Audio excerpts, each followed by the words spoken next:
British Advanced Pain Clinic, Noppimayam Surgery Duram. For appointments 9155515563.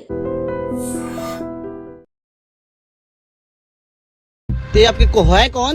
अरे ये मेरे पापा हैं और अभी हम दुनिया को ये हमने दिखा दिया कि हाँ हम शादी करके खुश हैं। कोई भी हमारे सपोर्ट में नहीं था। अच्छा। हाँ कोई भी सपोर्ट में नहीं था, पर अब हमने शादी कर ली है। अब कोई सपोर्ट करे या ना करे हमें उससे कोई मतलब नहीं, बाहर में जाए दुनिया। मतलब ये आप दोनों, ये आपकी बेटी है? हाँ जी हाँ जी। आप क्या बाप बेटी? क्या है आपको मेरे समझ में नहीं आ रहा। तो इसमें समस्या क्या है? हैरान होने वाली क्या बात है इसमें? तो थोड़ी भी शर्म नहीं है कि मतलब पापा से शादी कौन कर लेता यार है? किस जमाने में जी रहे हो? काय की शर्म? अरे यार आपको लड़की नहीं मिली अंकल, ये बताइए। तो लड़की नहीं और क्या, लड़का है ये? तो वीडियो किस लिए बनवा रहे हो आपके? हाँ हम क्या बताना चाहते हो? अरे तो दुनिया को बताए ना, जब हमारे खिलाफ पीछे बातें बना। అందరికీ నమస్కారం, నేను Swaroopa Potlapalli. Welcome to iDream. అతనికి 50 ఏళ్ళు, ఆమెకు 24 ఏళ్ళు. అవును, వారిద్దరూ ఇష్టపడ్డారు, పెళ్లి కూడా చేసుకున్నారు. ఇంతకీ వాళ్ళిద్దరి మధ్య ఉన్న బంధం అలాగే వరుసలేంటో తెలుసా? తండ్రి కూతురు. కడుపును పుట్టిన కూతుర్నే పెళ్లి చేసుకున్నాడో ఘనుడు. పైగా ఇద్దరూ చాలా ఇష్టపడి పెళ్లి చేసుకున్నారు. పైగా ఇదేంటని అడిగిన వాళ్ళని మీరెక్కడున్నారు, ఏ శతాబ్దంలో ఉన్నారు అంటూ వాళ్ళు రివర్స్లో మాట్లాడుతున్నారు. ప్రస్తుతం నాతో పాటు సోషల్ యాక్టివిస్ట్ కృష్ణకుమారి గారు ఉన్నారు, ఆవిడతో మాట్లాడదాం. మేడం, చూశారు కదా, అసలు కామంతో కళ్ళు మూసుకుపోయిన వాళ్ళకి వావి వరుసలు కనిపించవంట, సిగ్గుసరం ఉండదు, భయం ఉండదు, అంతే కదా మేడం? ఈ ఘటనలో మనం ఇంతకు మించి ఏం మాట్లాడగలం? వాళ్ళిద్దరూ సొంత తండ్రి కూతురు. భార్య చనిపోయింది, తండ్రి ఆ అమ్మాయిని ఇష్టపడ్డాడు. ఇంకెందుకులే, నేను తండ్రితోనే ఉంటే బాగుంటుంది కదా అని ఆ అమ్మాయి ఆయనతో తాళిబొట్టు కట్టించుకుంది, సింధూరం పెట్టించుకుంది. పైగా మీడియా వాళ్ళందరినీ పిలిచారు. అయ్యో పిల్లనేంటో భయపెట్టి కానీ ఏమన్నా పెళ్లి చేసుకున్నాడేమో, మనం ఏదైనా చేద్దామని మీడియా వాళ్ళు వెళ్తే, నేను చాలా ఇష్టపడి పెళ్లి చేసుకున్నా, మా డాడ్ అంటే నాకు ఇష్టం, మేమిద్దరం కలిసి ఉంటాం, పెళ్లి చేసుకున్నాం అని మాట్లాడుతుంది. మేడం, ఆ అమ్మాయి ఎందుకు ఇలా అవుతున్నాయి పరిస్థితులు? ఎందుకు ఇలా సమాజం మారిపోతుంది? సమాజం మొత్తం ఎక్కడ మారిందండి? మారలేదు. కాకపోతే కొన్ని చోట్ల ఇలా వెర్రి తలలు వేస్తున్నాయి. ఇప్పుడు కొన్ని చోట్ల సొంత తండ్రే కూతుర్ని లైంగిక వేధింపులకు గురి చేస్తూ ఉంటాడు. గర్భవతిని చేసిన ఘటనలు కూడా ఉన్నాయి. కొన్ని చోట్ల సవతి తండ్రులు చేస్తున్నారు. కూతురు పుట్టిన తర్వాత భర్త చనిపోతే మళ్ళీ ఇంకొక పెళ్లి చేసుకుంటే ఆ అమ్మాయిని వేధించడం కోసం తల్లిని పెళ్లి చేసుకున్న మహానుభావులు కూడా ఉన్నారు, ప్రబుద్ధులు ఉన్నారు. అయితే ఇక్కడ ఇంకొంచెం ఇప్పుడు ఇలా చేసిన వాళ్ళు చెప్పరు, బయటికి చెప్పరు. ఈ బాధితురాళ్ళు చెప్పలేరు బయట ప్రపంచానికి, చేసిన వాళ్ళు చెప్పరు. ఎందుకంటే వాళ్ళు చేసింది తప్పు అని వాళ్ళకి తెలుసు, అది నేరం అని తెలిసి చెప్పరు. కానీ ఇక్కడ ఈ కేసులో ఇది రేర్ కేసు. ఈ కేసులో ఆ తండ్రి కూతుర్లే చెప్పేస్తున్నారు, మేము తండ్రి కూతుర్లమి, మాకు ఒకరంటే ఒకరికి ఇష్టం ఉంది, మేము పెళ్లి చేసుకున్నాము, దండలు మార్చుకున్నాము, సింధూరం దిద్దుకున్నాము, మా పెళ్ళి అయిపోయినట్లే. పైగా ఇంకేమన్నా ప్రశ్నలు ఇస్తే వాళ్ళకి చాలా కోపం వస్తుంది, తాచుపాముకు వచ్చినంత కోపం వస్తుంది వాళ్ళకి. బుసలు కొడుతున్నారు వాళ్ళిద్దరూ. పైగా నిందారోపణలు ఎలా ఉన్నాయి అంటే సమాజం పట్ల, ఎక్కడున్నారు మీరు, ఇంకా ఏ శతాబ్దంలో ఉన్నారు మీరు అని మాట్లాడుతున్నారు. అంటే అది వాళ్ళకి ఇష్టమైంది కాబట్టి ఆ ఇష్టాన్ని ప్రపంచం ముందు ఒప్పించాలి అనే ఆతృతలో వాళ్ళు ఆ విధంగా మాట్లాడుతున్నారు. కానీ అసలు ఇలాంటిది ఎంకరేజ్ చేసుకుంటూ పోతే మానవ సంబంధాలు ఎక్కడికి వెళ్తాయి, కుటుంబ సంబంధాలు డైనమిక్స్ ఎలా చేంజ్ అవుతాయి? మన రాజ్యాంగం ప్రకారం కొన్ని పెళ్ళిళ్ళు చెల్లవు, రక్త సంబంధీకుల మధ్యలో పెళ్ళిళ్ళు చెల్లవు హిందూ వివాహ చట్టం ప్రకారం. ఇది అన్న చెల్లి, అక్క తమ్ముడు, అలాగే తండ్రి వైపు రక్త సంబంధీకులతోటి పెళ్ళిళ్ళు చెల్లుబాటు కావు. అంటే వీటిని చట్టం ప్రకారం సపిండాస్ అంటారు. అంటే ఒకే పిండం పెట్టేవాళ్ళు అని. ఇప్పుడు వీళ్ళ విషయం కొద్దాం. ఇప్పుడు అన్నా చెల్లెళ్ళు ఏమవుతారు? మామూలుగా బాబాయి కూతుర్లు ఏమవుతారు? ఈ రకంగా చూసుకుంటే ఇప్పుడు వీళ్ళల్లో ఎవరైనా ఒకరు చనిపోయారనుకోండి, ఈ రక్త సంబంధీకుల్లో పిండం పెడతారు కదా, ఆ పెళ్ళిళ్ళు చెల్ల నేరం చట్టం ప్రకారం. ఇలా తండ్రి కూతుర్ల పెళ్ళి కూడా చెల్లదు. అందుకని ఇమ్మీడియట్గా ఎవరైనా సరే మన భారత సంస్కృతి అని గుండెలు బాదుకునే వాళ్ళు కొంతమంది ఉన్నారు కదా, క్రిస్టియన్స్ని ముస్లిమ్స్ని ఎగతాళి చేసే మహానుభావులు కొంతమంది ఉన్నారు. వాళ్ళు తెల్లారు లేసింది మొదలు ఆళ్ళ మతంలో ఏం జరుగుతుందో చూసుకోకుండా పక్క మతాల మీద వేళ్ళెట్టి చూపించే మహానుభావులు సంఘ సంస్కర్తలు ఈరోజు చాలామంది చలామణి అవుతున్నారు. ఇప్పుడు సింధూరం పెట్టాడు అంటే అర్థం ఏంటి అంటే పెళ్ళైపోయినట్లు లెక్క. తాలిబొట్టు కూడా నల్లపూసలు కూడా నల్లపూసలు వేసుకున్నాను, మీ బంధానికి విలువ ఏంటి అంటే తప్పే ఉంది, మా నాన్న మా డాడీ సింధూరం దిద్దాడు, నల్లపూసలు వేసుకున్నాను, అది మాత్రమే పెళ్ళిగా పరిగణించి దీనికి ఒక సామాజిక హోదాని గనక కల్పిస్తే గనక అసలు హిందూ వివాహ వ్యవస్థ ఎక్కడికి పోతుంది, హిందూ సంస్కృతి ఎక్కడికి పోతుంది, మీరు చెప్పే సోకాళ్ళ సంస్కృతి ఏమైపోతుంది? మీరు పొద్దున్న లేస్తే గుండెలు బాదుకుంటారు కదా, మీ సంస్కృతి ఏమైపోతుంది, మీ సంస్కారాలు ఏమైపోతున్నాయి? మరి దీని గురించి ఎవరు మాట్లాడట్లేదు. పెళ్లితో ఆగిపోతుందా మేడం? ఆ తర్వాత వాళ్ళు సంసారం చేస్తారనే ఆలోచన కూడా ఎంత భయంకరంగా ఉంది. అది ఇప్పుడు మేము మా ఇద్దరికి ఇష్టమైంది మా ఇష్టం అంటున్నారు, రేపు పొద్దున వాళ్ళకి పిల్లలు పుడితే వాళ్ళ వరస ఏంటి చెప్పండి? నాకు ఇదంతా చూస్తుంటే నాకు దాసనారాయణరావు గారు తీసిన సినిమా వసేరాములమ్మ సినిమాలో ఒక సీన్ గుర్తొస్తుంది. విజయశాంతి అడుగుతుంది, నువ్వెందుకు అతనితో ఉండనంటున్నావు అంటే, వాడి తండ్రి నన్ను అనుభవిస్తే నాకు కొడుకు పుట్టాడు, వీడిని నేను పెళ్లి చేసుకుంటే వాడు నాకేం కావాలి, నేను వాడికేం కావాలి, నా బిడ్డకి వాడేం కావాలి, వాడికి నా బిడ్డ ఏం కావాలి అని అడుగుతుంది. ఇప్పుడు చెప్పండిరా నేను వెళ్ళనా అతనితోటి, మీ తలలు ఎక్కడ పెట్టుకుంటారు, మొలల్లో పెట్టుకుంటారా అని అడుగుతుంది. చూస్తే నాకు ఇదే గుర్తొస్తుంది, అంత ఆవేశం కూడా వస్తుంది. పైగా మీరు కులాంతర వివాహం చేసుకుంటే ఒప్పుకోరు, మతాంతర వివాహం చేసుకుంటే ఒప్పుకోరు, ఏమేమో మాట్లాడతారు.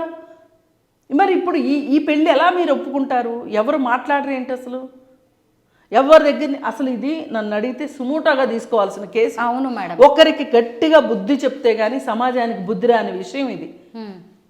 ఇప్పుడు ఇట్లాంటి వాళ్ళు ఇంకొందరు తయారయ్యారనుకోండి, ఇది ఇప్పుడు ఏదైనా ఒకదాంతోనే మొదలవుతుంది.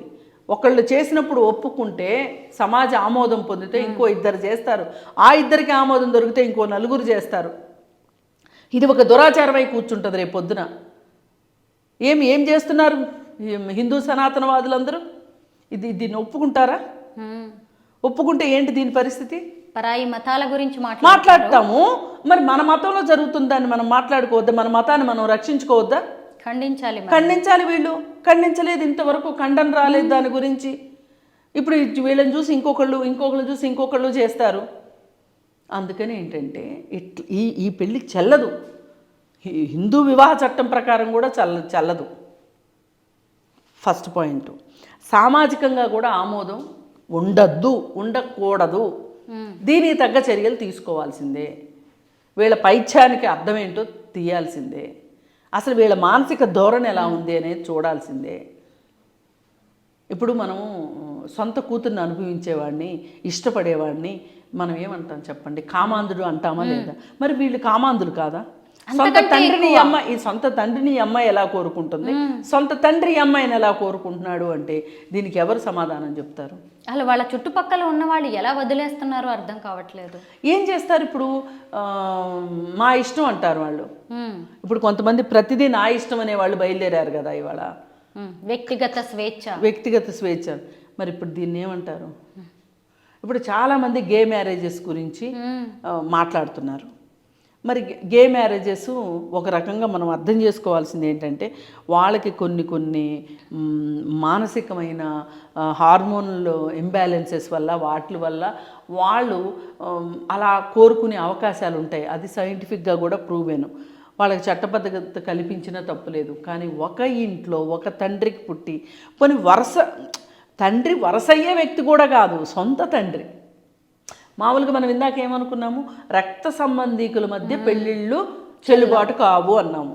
మరి సొంత తండ్రి కూతురుది అసలు మామ కోడల్ని పెళ్లి చేసుకున్నా కానీ మనం ఒప్పుకోం మేడం. ఒప్పుకోం చేసుకోవటానికి వీల్లేదు. లైంగికంగా వేధిస్తేనే ఒప్పుకోము, బయటికి లాగుతాము, కేసులు పెడతాం. అందుకని చెప్పి ఏది ఏమైనా సరే ఈ ఘటనని చాలా సీరియస్గా తీసుకోవాలి, సుమోటోగా తీసుకొని విచారించాలని నేను కోరుకుంటున్నాను. మేడం, వరంగల్ జిల్లా రఘునాథపల్లి మండలంలో కూడా ఇవాళ ఒక కేసు వెలుగులోకి వచ్చింది. ఒక ఆమె భర్త నుంచి విడిపోవడంతో వేరే రాజేందర్ అనే వ్యక్తిని పెళ్లి చేసుకుంది. ఇప్పుడు అతను ఆమె కూతురు మీద కూడా మోజుపడ్డాడు. తల్లి కూతుళ్ళు ఇద్దరితో ఉంటాను, అసలు ఆ అమ్మాయి కోసమే నేను ఇప్పుడు నిన్ను ఓకే చేశాను అని చెప్పేసి అంటుంటే ఆమె పోలీస్ స్టేషన్కి వచ్చింది మేడం. ఒక భర్త నుంచి విడిపోయినా లేదంటే భర్తనికి దూరమైన భర్తని పోగొట్టుకున్న ఒక మహిళ పిల్లలతో ఉన్న ఆమె ఇంకో వ్యక్తిని పెళ్లి చేసుకోవాలన్నా కానీ ఇలా భయపడాల్సిన పరిస్థితి వచ్చింది. ఇలాంటి వాళ్ళకి మనం ఎలా బుద్ధి చెప్పాలి? ఖచ్చితంగా ఇది లైంగిక వేధింపుల కిందే వస్తుంది. ఇది లైంగిక, ఇప్పుడు వాళ్ళిద్దరూ పెళ్లి చేసుకోవడం వరకు తప్పు లేదు. ఎందుకంటే ఆమె ఏ వివాహ బంధంలో లేదు కాబట్టి అతను చనిపోయాడు. చనిపోయినా లేకపోతే విడాకులు తీసుకున్నా ఆమె ఎవరినైనా పెళ్లి చేసుకునే హక్కు ఉంది. ఇప్పుడు అతన్ని పెళ్లి చేసుకోవచ్చు, అంతవరకు బాగుంది. అతను కూడా ఏ బంధంలోనూ లేకపోతే ఈమెను పెళ్లి చేసుకుంటంలో చట్టంతో వచ్చే చిక్కులు ఏమీ లేవు. కానీ ఇక్కడ వచ్చిన చిక్కంతా మనసుతో వచ్చిన చిక్కులు. ఈ మనసు ఎంత దుర్మార్గంగా, ఎంత వాడు మూర్ఖుడు అనాలా, కామాంధుడు అనాలా, లేకపోతే మరి ఆ మనస్తత్వానికి ఏ పేరు పెట్టాలో తెలియదు. కానీ పాపం ఆ అమ్మాయి ఇప్పుడు అందుకే చాలామంది ఆడపిల్లలు ఉన్న తల్లులు ఇంకో పెళ్లి చేసుకోవాలంటే ఆలోచిస్తున్నారు, భయపడుతున్నారు. ఇలా వచ్చి చాలామంది గర్భిణీ ఆ పిల్లలతోటి వాళ్ళని లైంగికంగా వేధించటం వల్ల వాళ్ళు గర్భవతులైన పరిస్థితి వచ్చింది. వాళ్ళ జీవితాలు అల్లకల్లోలు అవుతున్నాయి. కొంతమంది తల్లులైతే ఈ బంధం నిలబడాలి అంటే పిల్లల్ని కూడా కోఆపరేట్ చేయమని అడిగే తల్లులు కూడా కొంతమంది ఉన్నారు. సేమ్ ఇదే మేడం, హైదరాబాద్లో ఒక అడ్వకేట్కి, నాకు తెలిసిన అడ్వకేట్కి ఒక అమ్మాయి మెసేజ్ పెట్టింది. నా ఏజ్ 15 years, మా తండ్రి తాగొచ్చి నా తండ్రికి ఎప్పుడు గొడవ అవుతూ ఉంటాయి. ఒకరోజు అర్ధరాత్రి నేను ఉలిక్కిపడి నిద్రలేచాను. తీరా చూస్తే నా ప్రైవేట్ పార్ట్స్ మీద నా తండ్రి చేతులు ఉన్నాయి. అసలు ఆయన నా పక్కన ఎందుకు పడుకున్నాడో అర్థం కాలేదు. నా తల్లి చూస్తే ఇంకో రూమ్లో పడుకొని ఉంది. అంటే ఈయన నన్ను వేధిస్తున్నాడు, కావాలనుకుంటున్నాడని తెలిసి నా తల్లి అన్నీ చూస్తూ కూడా నటిస్తోంది అని ఆ అమ్మాయి ఒక మెసేజ్ పెట్టింది. ఇంట్లో నుంచి వెళ్ళిపోయే అమ్మాయి ఎక్కడో పని చేసుకుంటూ బతుకుతోంది మేడం. ఇప్పుడు మీరు చెప్తుంటే నిజమే ఇదే సంఘటన గుర్తొచ్చింది. వీళ్ళకి ఎలా బుద్ధి చెప్పాలి? ఇంత కామ పిచ్చేంటి? లేదండి, ఒకటే గుర్తుపెట్టుకోండి, ఇంకా ఏదైనా మనకి చట్టం ఉంది అని అనుకుని చట్టాన్ని అప్రోచ్ అవ్వటం మించి ఇంకా వేరే మార్గమే లేదు. ఎందుకంటే ఇక్కడ మీ తప్పు ఏమీ లేదు. మీ తల్లి పెళ్లి చేసుకుంది, అది ఆమె వ్యక్తిగతం, ఆమెను కూడా కాదనటానికి లేదు. కానీ ఆమె సరైన వ్యక్తిని చూసి చేసుకోవాల్సిన బాధ్యత ఉంది. ఇక్కడ సొంత తండ్రి, అక్కడ వేరే తండ్రి, ఎవరైనా సరే బిడ్డల్ని కాపాడుకోవాల్సిన బాధ్యత ఇద్దరిది. కానీ ఒకరు బాధ్యత మరిచిపోయినా ఇంకొకరు సమర్థవంతంగా ఆ బాధ్యతను నెరవేర్చవలసిందే. మైనర్లుగా ఉన్నంత వరకు పిల్లల్ని కాపాడుకోవాల్సిన బాధ్యత తల్లిదండ్రులదే. ఏ ఒక్కరు దాని నుంచి పక్కకి వెళ్ళిపోయినా కానీ వాళ్ళ వల్ల ప్రమాదం పొంచి ఉంది అంటే పోలీసు రక్షణ తీసుకోవాల్సిన అవసరం ఆ తల్లికి ఉంది. లేదు అనుకుంటే అంత దూరం వెళ్ళడం ఎందుకు అంటే చుట్టాల్లో మాట్లాడుకుని ఎవరితోనైనా అతనికి చెప్పించాల్సిన అవసరం ఉంది. అది ఒక మొదటి అడుగు. కాని పక్షంలో చట్టం రక్షణ కోరటం మినహా ఇంకా చేయగలిగింది ఏమీ లేదు. ఆమె కూడా బాధ్యత కాదు అనుకుంటే ఆ బిడ్డని ఏ స్టేట్ హోమ్కో గవర్నమెంట్కి ఇచ్చేయవలసిందే తప్పితే, లేదు అనుకుంటే సేఫ్గా ఆ పాపని ఏదైనా హాస్టల్లో పెట్టి చదివించటమో ఏదో ఒకటి ఏదైనా తల్లి యొక్క విచక్షణ జ్ఞానం పైన ఆధారపడి ఉంటుంది పిల్లల భవిష్యత్తు. ఇప్పుడు తండ్రి ఎలాగో బాధ్యత లేని మనిషి అయిపోయాడు. ఇంకా బాధ్యత లేనివాడిని నువ్వు బాధ్యత తీసుకుంటే వాడు ఎందుకు తీసుకుంటాడు? వదిలేయండి, అసలు లేడనుకోండి ఆ మనిషిని. ఉన్నది ఎవరు? తల్లి. ఆ తల్లి అయినా సరే బాధ్యతగా ఉండాలి. లేని పక్షంలో పిన్నులో, పెద్దమ్మలో, మేనమామలో ఎవరో ఒకళ్ళు బాధ్యత తీసుకొని ఆ అమ్మాయిని వాళ్ళ నుంచి రక్షించి అవసరమైతే పోలీసు రక్షణ ప్రకారమైన తీసుకొని వాళ్ళకి ఒక భవిష్యత్తు, ఒక సురక్షితమైన ప్రదేశాన్ని ఇవ్వాల్సిన బాధ్యత చుట్టూ ఉన్న వ్యక్తులుగా మీకుంది, అసలు తల్లికి ఉంది. తల్లి కూడా మర్చిపోతే మీరు ఎవరో ఒకళ్ళు ఆ పాత్ర పోషించాల్సిందే తప్పితే ఇంతమంది ఉండేది ఎందుకు? ఇప్పుడు ఎందుకు మనుషులకి, ఒక మనిషికి ఇంకొక మనిషి ఎందుకు ఉండాలి పక్కన? తోడు కోసమే కదా, నీడ కోసమే కదా, స్నేహం కోసమే కదా, ఒక ఆసరా అండ భరోసా అనే కదా. ఆమెమీ లేనప్పుడు ఎందుకు మీరు? నేను మేనమామలనైనా అదే అడుగుతా. నేను మేనత్తలనైనా, పిన్నులైనా, బాబాయిలనైనా, ఎవరినైనా అమ్మమ్మ తాతయ్యలు కొంతమంది కాపాడుకుంటారు పిల్లల్ని. తల్లిదండ్రులకి వీళ్ళ బుద్ధి జ్ఞానం పనిచేయకపోయినా కానీ కాపాడుకునే అమ్మమ్మలు తాతయ్యలు ఉన్నారు. ఇప్పుడు హఠాత్తుగా కొడుకు చనిపోతాడండి, కోడల్ని పిల్లల్ని చూసుకుంటున్న తల్లిదండ్రులు లేరా? లేదు, వాళ్ళు చూసుకోకపోతే చూసుకుంటున్న తల్లిదండ్రులు లేరా? ఇలా ఎవరో ఒకళ్ళు ఉంటారండి. కుటుంబం అంటే అదే కదా, దాని అర్థం అదే కదా. వీళ్ళు ఎవరో లేకపోతే గవర్నమెంట్ ఉండాల్సిందే. అవును, సుమోటోగా తీసుకోవాలి. కోర్టులు కూడా వీటి మీద బాధ్యత వహించాల్సిందే ఖచ్చితంగా. చూశారు కదా, ఏకంగా బాలీవుడ్ నుంచి పరిణీతి చోప్రాని తీసుకొచ్చేసి బ్రాండ్ అంబాసిడర్ అని నమ్మించి ఆమెకి ఇవ్వాల్సిన రెమ్యునరేషన్ని కూడా పెట్టుబడులు పెట్టించాడు. అంటే ఎంత తెలివైన వాడో చూసారా మేడం? ఇలా సెలబ్రిటీస్ కూడా మోసపోతుండడంతో దీన్ని మనం ఎలా చూడాలి? అంటే తెలివితేటలు అందరికీ ఉంటాయండి. తెలివి తక్కువ వాళ్ళు ఎవరు ఉండొచ్చు, అది వేరే విషయం. ఒక ఏరియాలో తెలివి తక్కువగా ఉన్న ఇంకొక ఏరియాలో తెలివితేటలు ఉంటాయి. ప్రతి ఒక్కరికి తెలివితేటలు ఉంటాయి. కాకపోతే ఈ తెలివితేటలు దేనికి వాడుతున్నారు అనేది ఇంపార్టెంట్. ఇప్పుడు ఇతను కూడా చాలా చిన్న వయసు, చాలా తెలివైన వాడిగా కనిపిస్తున్నాడు, స్ఫురద్రూపి. చూస్తే ఎవరైనా ఆకట్టుకోగలిగిన మాటలు, రూపము అన్నీ ఉన్నాయి. పైగా దానికి తోడు అతను పేపర్ మీద అతను ఇస్తున్న ఫిగర్స్ చూస్తే వాళ్ళకే మతిపోతుంది. ఇప్పుడు మామూలుగా ఎవరన్నా ఓ 10 రూపాయలు అడిగే దగ్గర 100 రూపాయలు అడిగారు అనుకోండి, మనని ఏమన్నా ఛార్జీల విషయంలోన, నీకు తెలుసా 100 రూపాయలకి ఎన్ని రూపాయలు ఉంటాయో అని అడుగుతాం. అవునా? అంటే వాస్తవానికి దూరంగా వెళ్ళి మాట్లాడుతున్నాడు కాబట్టి అలా అంటాం మనం. అలాగే ఇప్పుడు ఇతను కూడా చాలా వాస్తవానికి దూరంగా మాట్లాడుతున్నాడు, కానీ అతను అనే సాహసం చేయలే. ఎప్పుడైనా ఏం ఆలోచిస్తారంటే ఎవరన్నా బిజీగా ఉన్నవాళ్ళు మోసాన్ని అర్థం చేసుకునే లోపే మోసపోతారు. వాళ్ళ బిజీ లైఫ్లో వాళ్ళు ఇంత తర్కించుకునే తెలివితేటలు ఉండవు. జనరల్గా ఇట్లాంటి వాళ్ళందరూ మేనేజర్ల ద్వారా వస్తారు. వీళ్ళు మేనేజర్ని పట్టుకుంటే పనులు అయిపోతాయి వీళ్ళకి.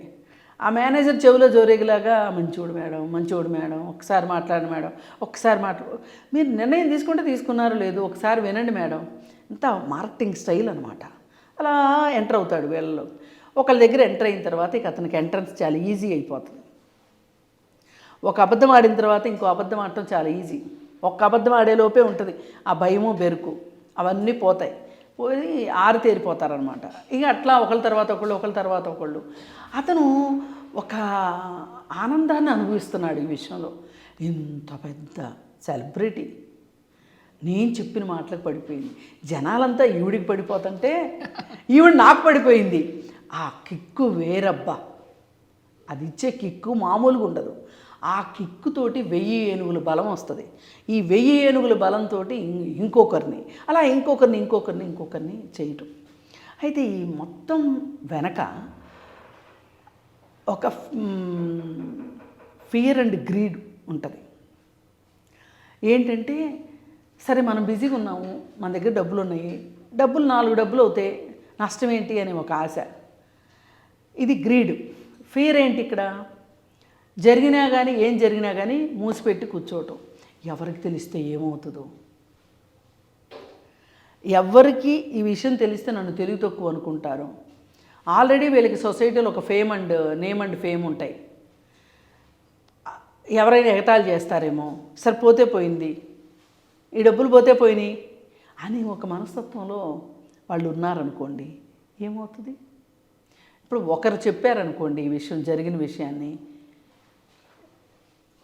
ఒకరు చెప్తే ఇంకొకరికి తెలుస్తుంది.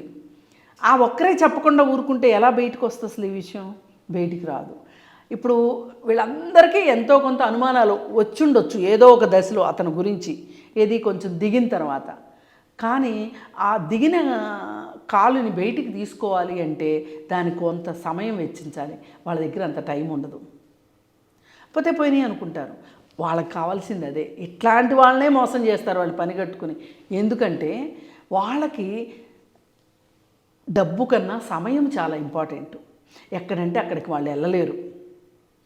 మహా అయితే ఇలాంటి ఎదవను పరిచయం చేసేవాని మేనేజర్ 4 తిట్లు తిడతారు, అయిపోద్ది అంతటితో. వీడినైతే రప్పించుకోలేరు. మళ్ళీ వీడు ఉన్న దగ్గరికి వీళ్ళు వెళ్ళరు, వెళ్ళేంత అవసరంలో వీళ్ళు ఉండరు. ఇప్పుడు కొంతమంది డబ్బులు అప్పులు ఇచ్చి వసూలు చేసుకుంటారు. ఎలా అంటే అర్ధరాత్రి కూడా ఇంటికి వచ్చేస్తారు, తెల్లవారుజామున పాలోడి కంటే ముందు వచ్చేస్తారు ఇంటికి. అలా అయితేనే దొరుకుతారు మనుషులు. అది వసూలు చేసుకునే పద్ధతి. కానీ వీళ్ళకి అంత తీరిక ఎక్కడిదే? అసలు ముందు మోసపోయామని తెలిసిందో లేదో మేడం ఇంతవరకు కూడా. ఎందుకంటే ఇంతవరకు వాళ్ళు బయటకు వచ్చి ఒక స్టేట్మెంట్ కానీ కంప్లైంట్ ఇవ్వడం కానీ ఇలాంటివి చెయ్యట్లేదు. ఒకవేళ తెలిసినా కానీ నవ్వుల పాలవుతామేమో, పరువు పోతుందేమోనని సెలబ్రిటీస్ ఇంకా ఎక్కువ ఆలోచిస్తారు. పైగా ఈ సెలబ్రిటీస్ దగ్గరికి ఏం చేస్తారంటే ఒకళ్ళు ఒప్పుకున్నారని ఇంకొకళ్ళకి చెప్తారు. ఆమె ఒప్పుకుంది అంటే ఎంతో కొంత వాస్తవం అయ్యి ఉంటుందిలే, అందుకే ఆమె ఒప్పుకుంది, సరే నేను ఒప్పుకుందాం అనుకుంటారు. ఈ మార్కెటింగ్లో కూడా స్టైల్ అదే. ఇప్పుడు ఈ ప్లాట్లు అమ్మే వాళ్ళు ఎలా ఉంటారంటే, నాకు కూడా తెలుసు అనుభవమే. ఇప్పుడు వాళ్ళు తీసుకున్నారు, వాళ్ళకి తెలిసిన గ్రూపులో ఒకళ్ళు తీసుకున్నారు అని చెప్తారు. వాళ్ళిద్దరు మాట్లాడుకోరులేని వీళ్ళు అనుకుంటారు. మాట్లాడుకుంటేనే కదా బండారం బయటపడేది. మాట్లాడుకున్నంతసేపు ఏంటి, వాళ్ళు తీసుకున్నారు అంటే మనం కూడా తీసుకుందాం అనుకుంటారు. ఇట్లా నడుస్తూ ఉంటాయి అన్నమాట ఇవి. ఇలా ఇతను కాకపోతే ఒక criminal attitude, anti personality trades ఉన్నవాళ్ళు మాత్రమే ఇట్లా చేయగలరు. వీళ్ళకి భయం ఉండదు, ఏ మాట అయినా మాట్లాడగలుగుతారు. అలాగే ఏదైనా వాళ్ళకి లక్ష్యం మీద ఉన్న ధ్యాస మార్గం మీద ఉండదు. ఒకటి నిర్ణయించుకుంటారు, ఇవాళ సాయంత్రం లోపు నేను ₹1,00,00,000 సంపాదించాలి అనుకుంటారు. ఎట్లా సంపాదిస్తాను అనేది అనవసరం వాళ్ళకి. ఈ ఈ దారి ఈ ప్రయాణంతో సంబంధం లేదు, గమ్యం మాత్రమే కావాలనుకుంటారు. అలా అనుకున్నప్పుడు వాళ్ళు ఏం చేస్తారు, ఏమైనా చేస్తారు. తిమ్మిని బమ్మిని చేస్తారు, భూమి ఆకాశం ఏకం చేస్తారు, అబద్ధాలు చెప్తారు, అవసరమైతే ఎవరైనా చంపుతారు, ఎవరిదన్నా లాక్కొచ్చుకుంటారు. వేదం సినిమా చూశారు కదా మీరు, దానిలో మనోజు ఒక షోకి గర్ల్ ఫ్రెండ్ని తీసుకెళ్ళాలనుకుంటాడు. టికెట్ డబ్బులు కావాలి, ఎంట్రీ ఫీజు. ఆ డబ్బుల కోసం ఎవరి దగ్గర తీసుకుంటాడు, కిడ్నీ ఆపరేషన్ చేయించుకుని కిడ్నీ అమ్ముకున్న అతని దగ్గర నుంచి డబ్బులు తీసుకెళ్తాడు. ఇది ఇతనికి అర్థమైనప్పుడు చాలా చెల్లించిపోతాడు, వెళ్ళి వాళ్ళ డబ్బులు వాళ్ళకి ఇస్తాడు. అలా ఎంతమంది ఉంటారు చెప్పండి? అలా ఎంతమంది ఉంటారు? ఆ సినిమాలో కాబట్టి ఒక మంచిగా నడవమని చెప్పారు కాబట్టి, అంటే ఒక మెసేజ్ ఓరియంటెడ్ పిక్చర్ కాబట్టి అలా చూపించారు. కానీ నిజ జీవితంలో మెసేజ్లతో ఎవరికి కావాలండి? మనం అనుకున్నది అయిందా లేదా అదే కావాలి. ఇతనికి ఆ సినిమాలో ఆ క్యారెక్టర్కి ఏమి చేసే వరకు, చెడు పని చేసే వరకు ఏమీ తేడా లేదు. కానీ పరివర్తన విషయంకి వచ్చేసరికి, ఆలోచన విషయంకి వచ్చేసరికి అతను సినిమా కాబట్టి అలా ప్రవర్తించాడు, ఇతను నిజ జీవితం కాబట్టి ఇలా ప్రవర్తించాడు. మేడం మళ్ళీ మీరు ఇక్కడ ఇంకొక విషయాన్ని గమనించాలి. ఇక్కడ ఇతని చేతుల్లో మోసపోయింది, ఇతను టార్గెట్ చేసింది కూడా సెలబ్రిటీ విమెన్నే. సమంత, తర్వాత కీర్తి సురేష్, డిజైనర్ శిల్పారెడ్డి, ఇక్కడ చూస్తే పరిణీతి చోప్రా, ఆ తర్వాత శ్రీజారెడ్డి. వీళ్ళందరూ కూడా విమెన్ విపరీతంగా బిజీగా ఉండేవాళ్ళు, తమ వెనక ఏం జరుగుతుందో కూడా తెలుసుకోలేని వాళ్ళు. సో వీళ్ళనే టార్గెట్ చేశారు, ఎందుకంటే వాళ్ళ బిజీ లైఫ్ను కూడా ఇతను మంచిగా స్టడీ చేశాడు. అయితే ఇలాంటివి చాలా జరుగుతూనే ఉండొచ్చు ఇండస్ట్రీలో. మన దాకా వైట్ కాలర్ నేరాలు బోలెడు జరుగుతాయి. పైగా వీళ్ళకి జైళ్ళల్లో కూడా రాజభోగాలు ఉంటాయి, డబ్బులు ఉంటాయి కదా. శిల్పారెడ్డి బయటకు వచ్చి మాట్లాడింది, ఎవరో మాట్లాడలే. బయటకు వచ్చి శిల్పారెడ్డి మాత్రమే మాట్లాడింది, ఒక ఇంటర్వ్యూ ఇచ్చింది. నాకేమీ సంబంధం లేదు, పైగా ఇతను ఇట్లాంటి పనులు చేస్తున్నాడని నాకు తెలిసి నేను ఆ కంపెనీలో నాకున్న వాటా ఏదైతే ఉందో దాన్ని నేను వదులుకున్నాను, కంపెనీకి నాకు సంబంధం లేదని చెప్పి నేను రాసి ఇచ్చేసేసాను అని చెప్పింది. అలా చెప్పినప్పుడు నిజానికి సమంతను శిల్పారెడ్డి మంచి ఫ్రెండ్సే. మరి సమంత గారిని వార్న్ చేయలేకపోయిందా శిల్పారెడ్డి, లేకపోతే చేసినా కానీ ఈమె పట్టించుకోలేదా అనేది తెలియదు. మరి ఇప్పుడు శ్రీజారెడ్డి కంప్లైంట్ ఇవ్వకపోతే ఇది ఇంకొన్నాళ్ళు ఇలానే ఉండేది. కానీ శ్రీజారెడ్డి కంప్లైంట్ ఇచ్చింది కాబట్టి ఇది ఒక కొలిక్కి వచ్చిందని చెప్పొచ్చు. కానీ కొంచెం లాజికల్గా ఆలోచిస్తే ఇతను ఎవరైతే ఉన్నాడో ఇతని వయసు ఎంత? ఈమె ఏం చెప్పింది? అతని వయసు 22 సంవత్సరాలు అని చెప్పింది శిల్పారెడ్డి. నేను 5-6 ఏళ్ళ నుంచి బిజినెస్లు చేస్తున్నానని చెప్పాడు అని చెప్తుంది. అసలు 15-16 సంవత్సరాలకు బిజినెస్లు ఎట్లా చేస్తారు? కొంచెమన్నా మనం ఆలోచించాలి కదా. అది ఒక పాయింట్. ఆ తర్వాత అతని క్రెడిట్ హిస్టరీ ఏంటి? అతను ఇంతకుముందు చేసిన వ్యాపారాలు ఎలా చేశాడు, ఎవరితో చేశారు? ఇప్పుడు మనం మన ఇంట్లో ఒక డ్రైవర్ని అపాయింట్ చేసుకోవాలంటే నువ్వు ఇంతకుముందు ఎవరి దగ్గర పనిచేసావు అని అడుగుతాం. వాళ్ళకు ఒక ఫోన్ చేసి అడుగుతాం, ఎందుకు మీ దగ్గర మానేశాడు అని. అవునా కాదా? అలాంటప్పుడు అతను ఏం చేశాడో వీళ్ళు అర్థం చేసుకోకుండా, ఎవరెవరితో కలిసి బిజినెస్లు చేశాడో అర్థం చేసుకోకుండా వీళ్ళు ఇతను నమ్మి బిజినెస్లో డబ్బులు పెట్టడం కావచ్చు, వాళ్ళ ఫేస్ని ఇవ్వటం కావచ్చు. అది ఎంతవరకు కరెక్టు?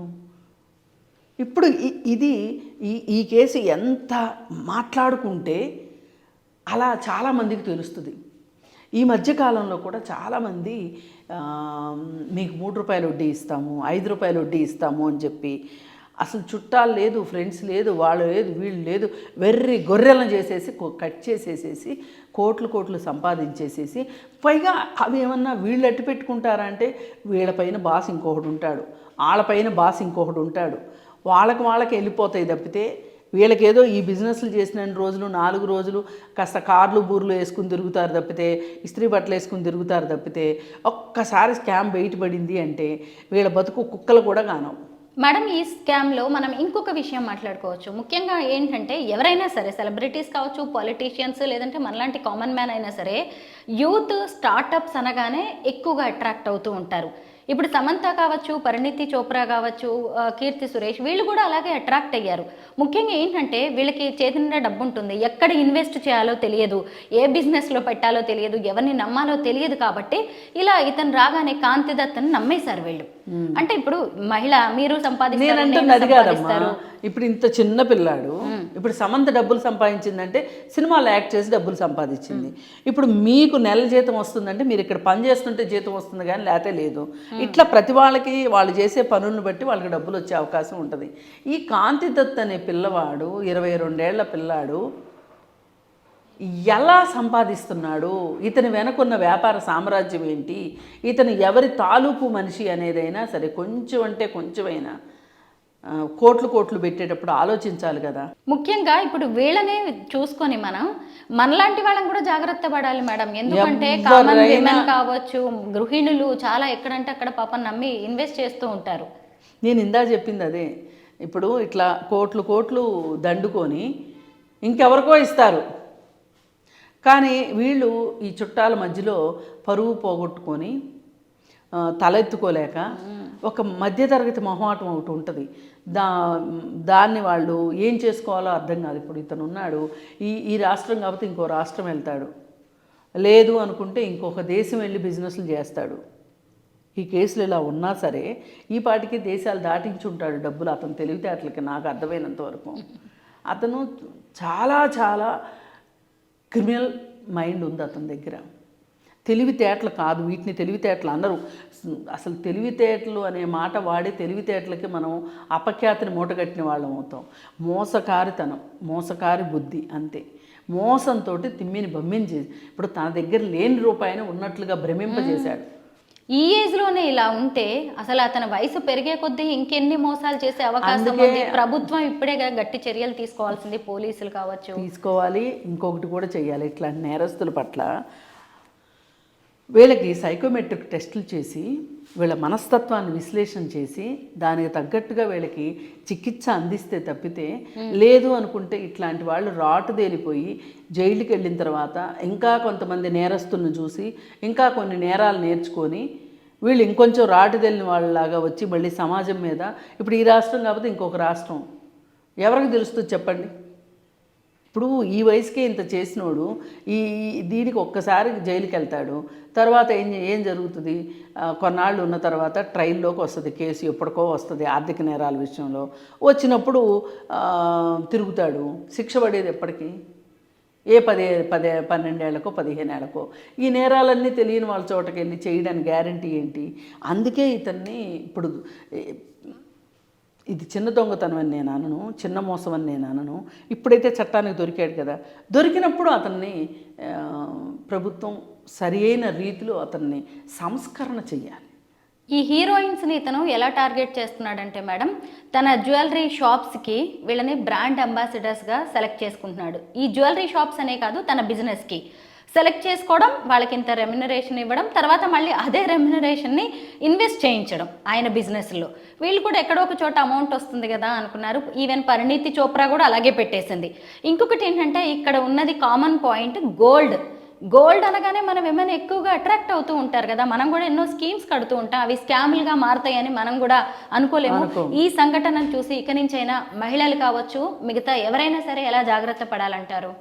ఇదే అసలు మీరు తెలియని వాళ్ళని నమ్మొద్దు. మొదటి మాట, మీరు అంతగా మీ దగ్గర డబ్బు ఉంటే గోల్డ్ కొని పెట్టుకోండి ఇంట్లో. ద సేఫెస్ట్, అది ఎవ్వరూ తీసుకోలేరు. ఆభరణాలే చేయించుకోకర్లా, గోల్డ్ దాచి పెట్టుకోవచ్చు. లేదు అనుకుంటే పోస్ట్ ఆఫీసు రికరింగ్ డిపాజిట్స్ ఉంటాయి, ఎల్ఐసిలో మనం పెట్టుకోవచ్చు, సింగిల్ ప్రీమియం పాలసీలు ఉంటాయి. ఒక బాండ్ ఇస్తారు అంతే ఎల్ఐసి వాళ్ళు, ఆ బాండ్ పోద్దనే భయం లేదు. బాండ్ పోతే కూడా ఏమీ కాదు, డూప్లికేట్ బాండ్ దొరుకుతుంది మనకి. మర్చిపోవాలంతే. ఒక 5 ఏళ్ళకి వేసేసేయండి. 5 ఏళ్లకు ఎవ్వరు మోసం చేయరు కదా మిమ్మల్ని, కానీ అక్కడ వచ్చే ఇంట్రెస్ట్ రేట్ తక్కువ. మిమ్మల్ని నమ్మించి బులిపించి మాయ చేసేవాళ్ళు చెప్పే ఇంట్రెస్ట్ రేట్లు ఎక్కువ. కానీ ఇక్కడ అసలు ఉంటుందో తెలియదు, వడ్డీ ఉంటుందో తెలియదు. కానీ అక్కడ అసలు ఉంటుంది, వడ్డీ ఉంటుంది. మీరు గవర్నమెంట్ పోస్ట్ ఆఫీసుల్ని ఇట్లాంటి వాళ్ళని నమ్ముకోండి. మహిళలు ఎవరైనా మీ దగ్గర డబ్బు ఉంటే గోల్డ్ కొని లాకర్లో పెట్టుకోండి. ఎప్పటికైనా పనికి వస్తుంది గోల్డ్ ఎక్కడికి పోదు. లేదు అంటారా, మీకు నమ్మకమైన చోట ఎక్కడన్నా మీ దగ్గర ఉన్న డబ్బుకి సరిపడా ఏదన్నా చిన్న ల్యాండ్ కొనుక్కోండి, ఇన్స్టాల్మెంట్లో ల్యాండ్ కొనుక్కోండి.